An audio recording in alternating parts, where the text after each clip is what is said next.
My name is Wells-Colgate. I'll be taking you through a 20-minute yoga sequence focusing on the throat chakra. This chakra transforms our energy into words and imagery. It allows us to express our deepest passions, greatest love, appreciation for the people and the things around us. I'd like to use the mantra today. I am truthful, expressive, and authentic. I will bring us back to this mantra throughout our practice today. Let's start in lion's breath or lion's pose. I usually like to come to a kneeling position in this pose with my hands soft on my knees. This pose alleviates stress, can detox the body, but it also ignites the throat chakra. So let's do 3 rounds of lion's breath. And for those of you who have not done lion's breath before, the idea is to expel all the air out of your body, thrust your tongue as far out of your throat as you can, and roll your eyes to the ceiling. You'll catch on.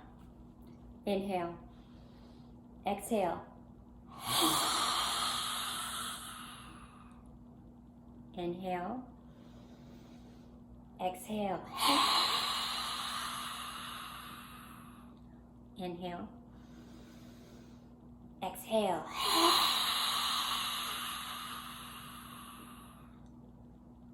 Great. Let's move into child's pose. Wide-legged. Toes together, but not crossed. Knees open, a little slightly wider than your hips. Extend the hands forward, laying your belly between your legs and lengthen. Forehead comes down onto your mat. Begin your Ujjayi breath. This breath is a slight restriction in the back of your throat. Inhale, lengthen, and exhale. Sink the hips down towards the feet. Inhale. Exhale. Inhale. Exhale. And on your next inhalation, come up, stretch slightly forward, fingers still spread wide, and come down into puppy pose, resting the chin on your mat. For those of you that have a hard time resting the chin on the mat in this pose due to short shoulder restrictions, just set your forehead down and breathe.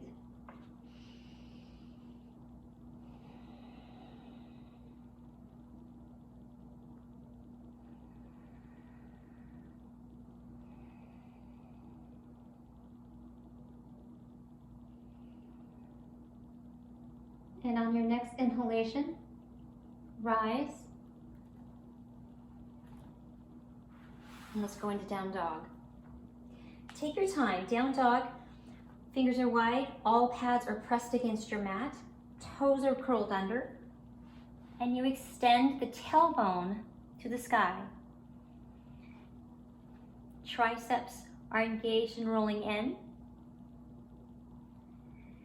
Feet are hip widths apart. Your heels have disappeared behind your toes. You're not dumping into your chest, but lengthening from the fingertips to the tailbone. And breathe. On your next inhalation, come to plank. Slightly, shoulders and wrists are in alignment. Drop your knees, your chest and your chin, and slide into cobra. Tops of the feet are pressed into the mat. Knees are off the mat. Fingertips open. Elbows behind, shoulders away from the ears. The gaze is soft along the floor. Inhale. And on your exhalation, come on back to child's. And on your inhale, come up to kneeling.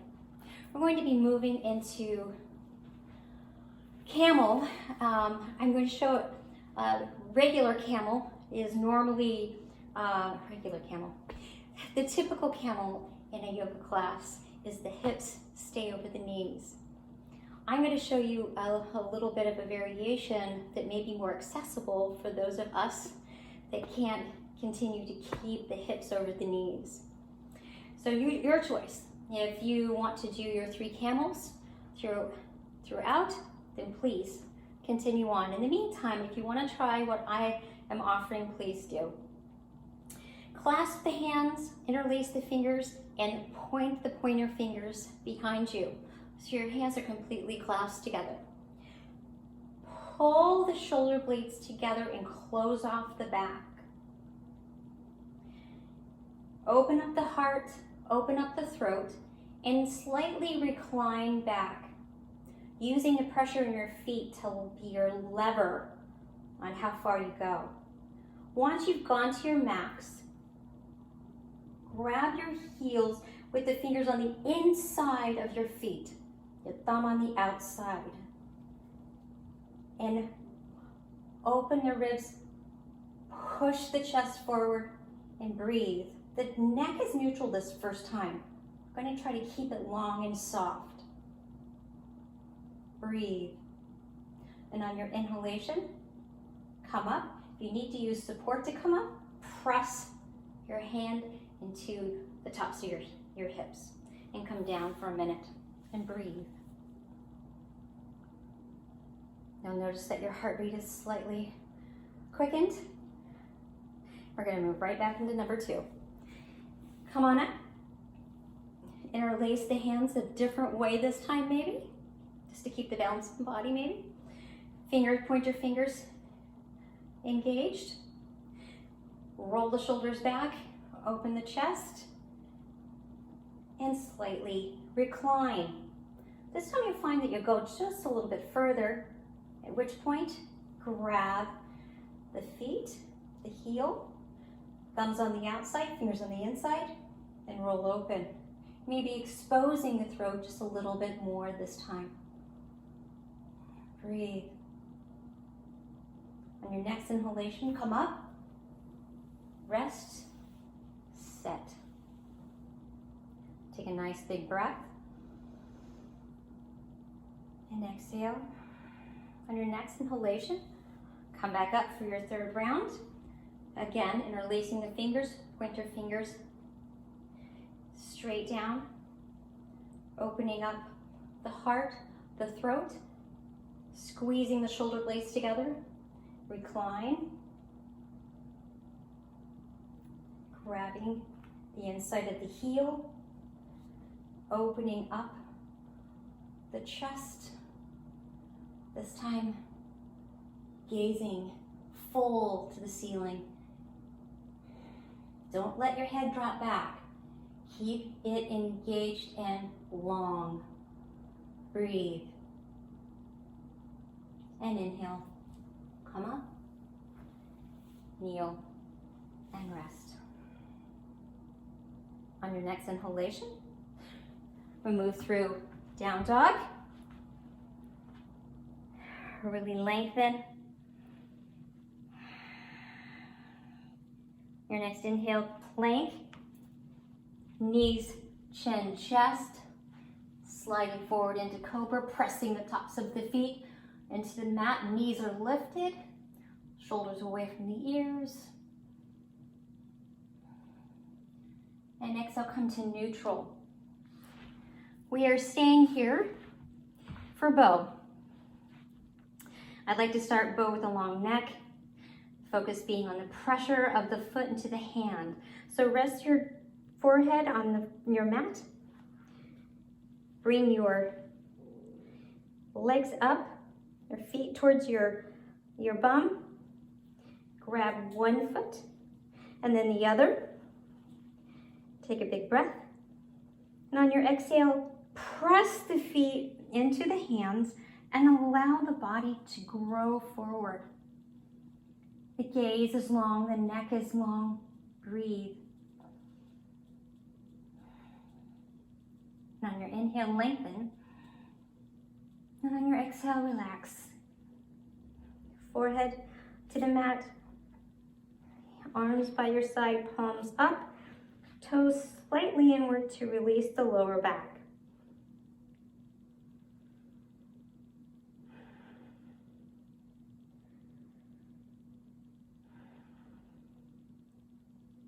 On your next inhalation, come back in to your bow. Try to keep the knees no wider than the hips. And when you're ready, inhale and exhale, push into your hands, really creating that bow sensation in the back, thoracic spine. And exhale, come down, rest, arms by your sides, palms up, toes together, relax.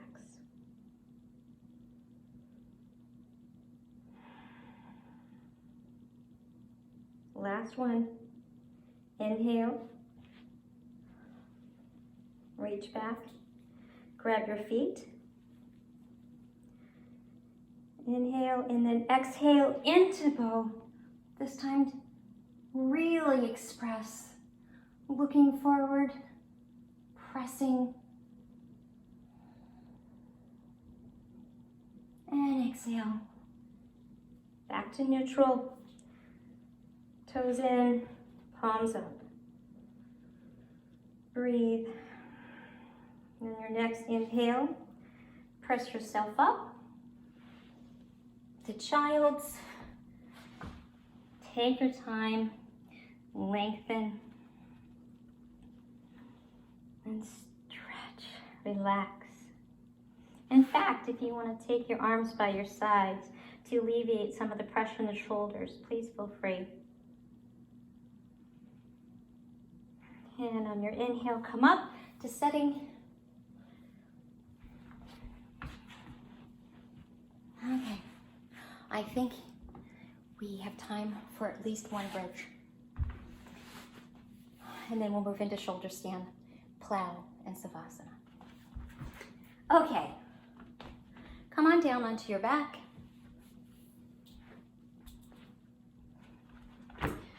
I do the standard check my fingertips against my heels, but everyone is designed differently as far as the space. Just feel like your knees and your ankles are in alignment. It's the best way to describe it for bridge.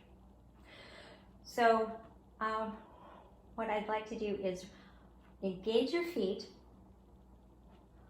all four corners, big toe, baby toe, and the two sides of the heels. Raise your arch and press from your arch into bridge. Hands can just relax at your side, gaze only forward to the ceiling. Now what I want to do is relax the bum. So once you feel that you're at your max and all your feet are engaged and your thighs are rolling in, I want you to slightly drop your hips and feel your glutes release. Stay there and see if you can raise just a little bit further. Opening up the throat. I am expressive, truthful, and authentic. Breathe. If you would like to shimmy your shoulders underneath, one at a time, or lace your fingers, you sure can. Again, keeping the space in the throat, keeping the bum relaxed. Again, if you start to engage the keister, just slightly drop it and you'll feel it release. Breathe.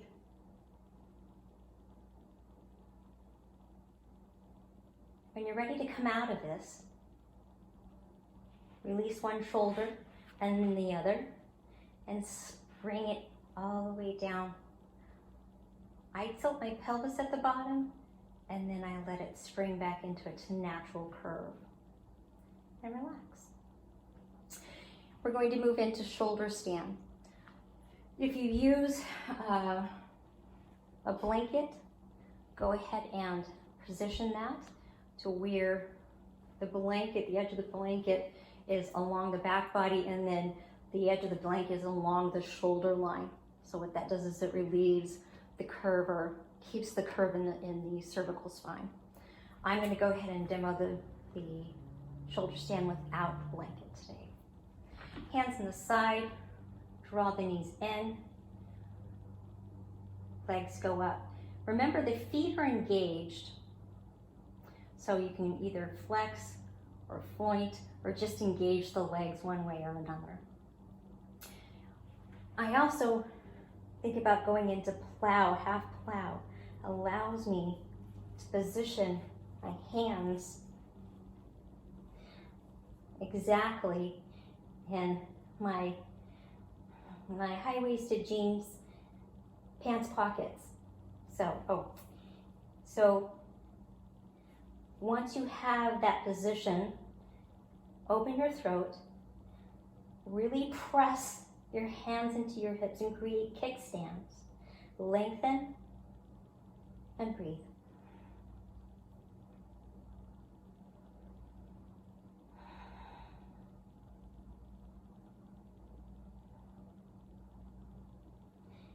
We're going to move into plow.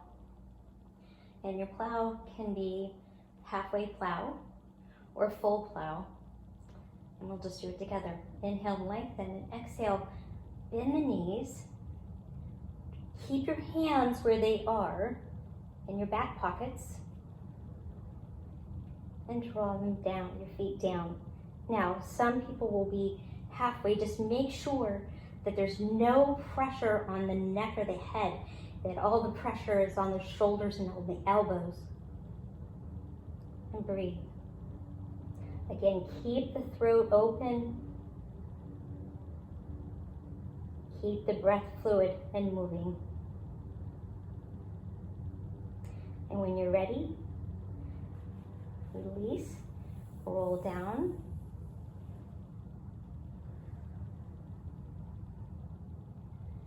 Draw the knees in.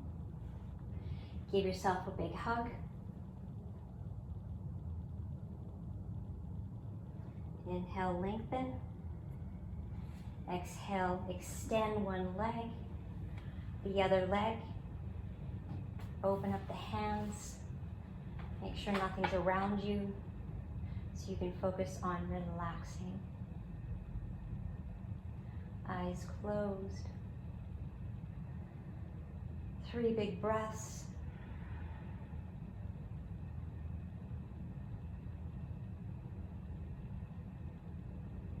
And then sink into the practice we just completed. Feel the vibrations of all the movements that we just completed.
Begin to wiggle your toes and your fingers.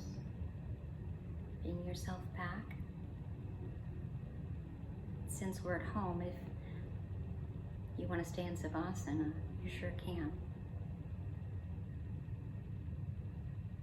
But for those of you who want to come out of Savasana, extend the arms overhead, stretch out all the way from the toes to the fingers.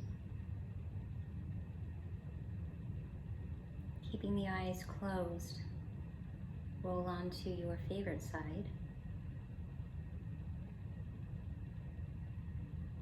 And come to a simple sitting position. Eyes closed. Spine long, crown reaching to the head.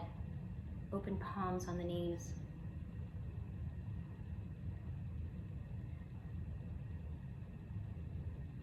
I am truthful, expressive, and authentic.